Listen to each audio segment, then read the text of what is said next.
with meteorologist Alex Kirkhope.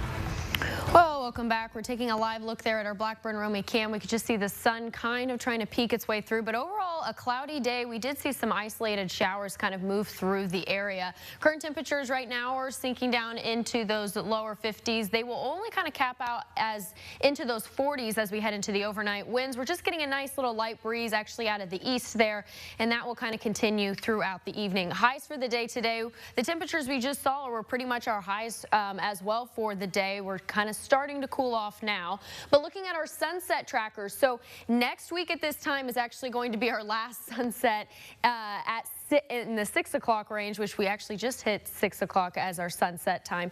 But November 2nd is when we actually fall back.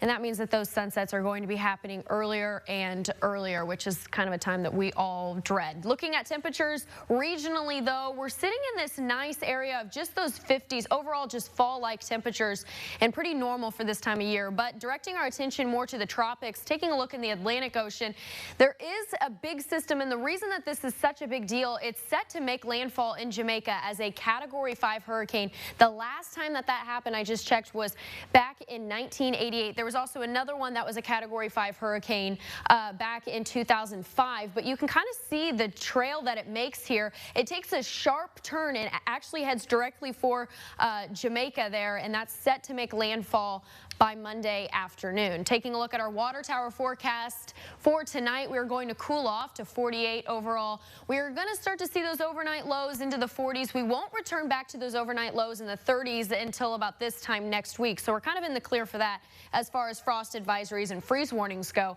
But you can see that cooler air, and I mean, look, it makes it all the way down to almost Florida. So Florida is going to be looking actually at below record temperatures by this time next week as well. So things are starting to cool off quite a bit. Our cyclocast for 7 p.m. is going to be 55 degrees. Again, just a little bit of that cloud cover. There have been just some isolated chances of some showers as we head into the overnight, mainly because of a system that's down there in the southern plains. For our high today, we only hit a high of 56 here at the station. That record was set back in 1940 with a high of 84. So we are still below normal temperatures. The average is 63, so we're falling a little bit below that. No rain today, and we aren't looking to see much rain, more widespread, until Wednesday of this upcoming week, which we kind of can see playing out here.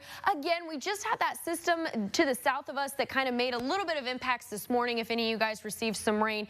But the more widespread rain and definite rain there is going to be coming in on Wednesday as we have a front coming through, and it's going to bring again those cooler temperatures behind it, and you can see that with that cloud cover there. Nothing really showing up on our Dorsa Automotive Doppler radar, just a little bit of some scattered showers in our southern counties. Rainfall for the next 7 days. You can kind of see this here, that even though we will get some widespread rain, this is looking at about ½ an inch, is this green color, and anywhere from about an inch here. So it's not going to be a whole lot of rain. Looking at our 6 to 10 day temperature outlook, just falling on those near normal temperatures. But the 48-hour temps, overall, we are going to be seeing those upper 50s, lower 60s as we head throughout the next 48 hours. But again, those fall-like temperatures. For tonight, we're going to cool off to 48 and cloudy. Tomorrow, as we take a look, it's going to be a high of 65, so just a little bit warmer by about 10 degrees for tomorrow. Our 7-day forecast is looking very fall temperature, like 60s, 50s, and then those overnight lows in the 40s. Perfect for that football weather. Garrett?